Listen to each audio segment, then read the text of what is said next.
देखिए,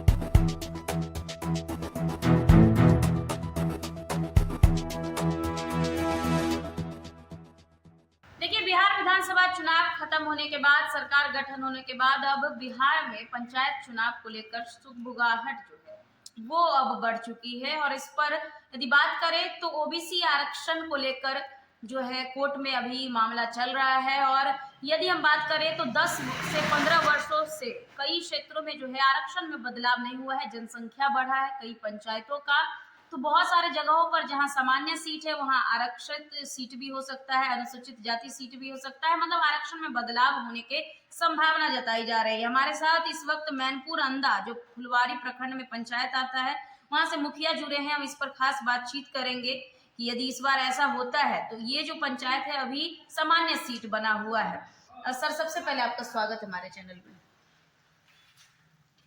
स्वागत है आपका चैनल का। जी, कैसे देख रहे हैं, यदि देखा जाए तो 10 वर्षों पर यह बदलाव होना चाहिए और पंचायतों का जो है जनसंख्या भी बढ़ गया है, तो बिना परिसीमन हुए, यदि नया परिसीमन तय हुए यदि आरक्षण में बदलाव कर दिया जाता है तो इसे आप कैसे देख रहे हैं? क्योंकि जनसंख्या बढ़ा है तो सबसे पहले तो परिसीमन में चेंज होना चाहिए।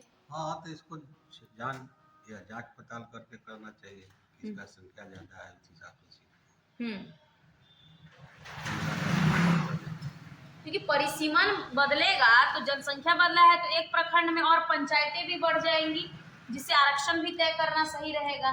यदि इस तरह से कर दिया जाए बिना परिसीमन के तो फिर दिक्कत होगा आप लोगों को भी।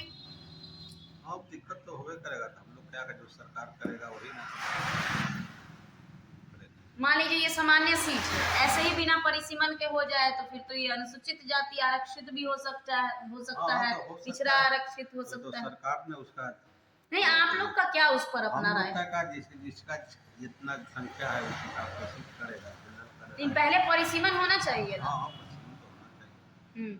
परिसीमन विभाग आखिर बिहार में क्यों नहीं परिसीमन करवा रहा है? बहुत दिनों से विधानसभा लोकसभा में भी नहीं। लोग 5 वर्ष में लोग गए, जो नियम कानून बना हुआ है पंचायती राज में, उससे बहुत 100 में 80 मुखिया लोग हो गए।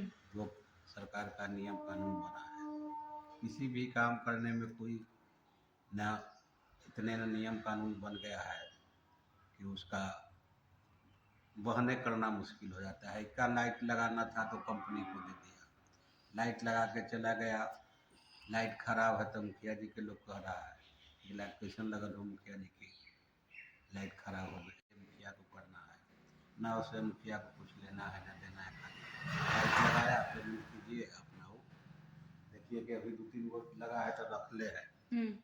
बहुत सा समस्या है, पेमेंट में समस्या है, बहुत तरह की समस्या पंचायती राज में आ गया। तो इस बार नहीं चुनाव लड़ना ना, लड़ना है, लेकिन जैसे जो नियम कानून बन गया, इस तरह कोई भी काम कीजिए, घर से पूंजी लगाइए।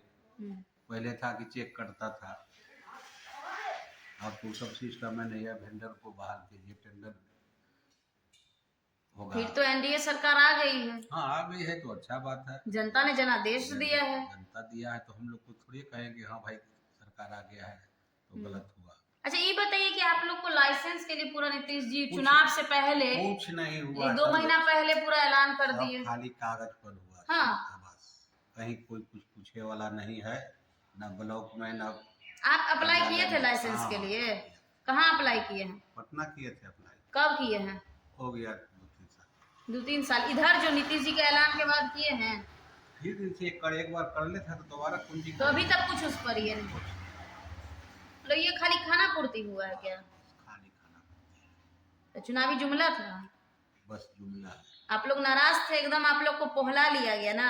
कुछ नहीं पगलाया गया, समझे, सब बेईमानी हो। कुछ तो पूरा आप लोग खुश नजर आ रहे थे चुनाव से। जो आदमी का पार्टी था वो खुश है, जिसका पार्टी हारा है वो ना खुश है।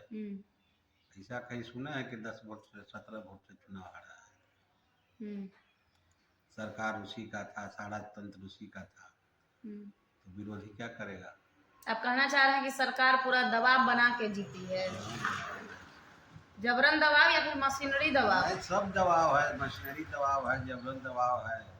पैसा बांटा गया खुलेआम चुनाव में, तो क्या होगा? जैसे आप ही को 10,000 रुपया जहाँ मिल रहा है उसका काम कीजिएगा, कि जहाँ कुछ नहीं मिल रहा है उसका कीजिएगा। आज भी 10 लाख ना 36,000 37,000 एकड़ का कर्जा हो गया, पैसा कहाँ से आएगा? पैसा कहाँ से आ रहा है? हमने आपका जो मोदी जी मदद कर रहे हैं। कहाँ से मदद कर रहे हैं? खेत बेच के दे रहे हैं मोदी जी। 15 लाख का रिश्ता दिए, के रुपया मिला मोदी को? के रुपया मिला? आप भी सुने होंगे कि हाँ हर आदमी को खाता में 15,000 जाएगा, 15 लाख 1500 तो नहीं भी गया। आपके पंचायत की महिला सबको मिला है 10,000? कुछ तो मिला, सब खा पचा गई हैं कि सब खा रोजगार? पचा गया, कोई कहीं कुछ मतलब नहीं। 2 लाख का फिर उम्मीदें नहीं है। 2 लाख भी मिलेगा तो कोई कुछ नहीं करेगा। 10,000 मिला है जो सपना खा पका गया। जाके है ना फिर से जाके पूछिए किसको मिला है और क्या किया वो, सब वही है।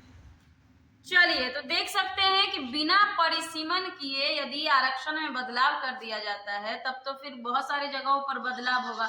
और बिना परिसीमन किए आरक्षण में बदलाव, क्या ये ठीक है? क्योंकि बहुत सारे जगहों पर जनसंख्या बढ़ी है, परिसीमन क्षेत्र को यदि हम बात करें तो उसमें तब्दीली करने की जरूरत है और इससे कई क्षेत्रों में जो है बदलाव के आसार हो जाएंगे। बहरहाल खबरों में इतना ही, देखते हैं।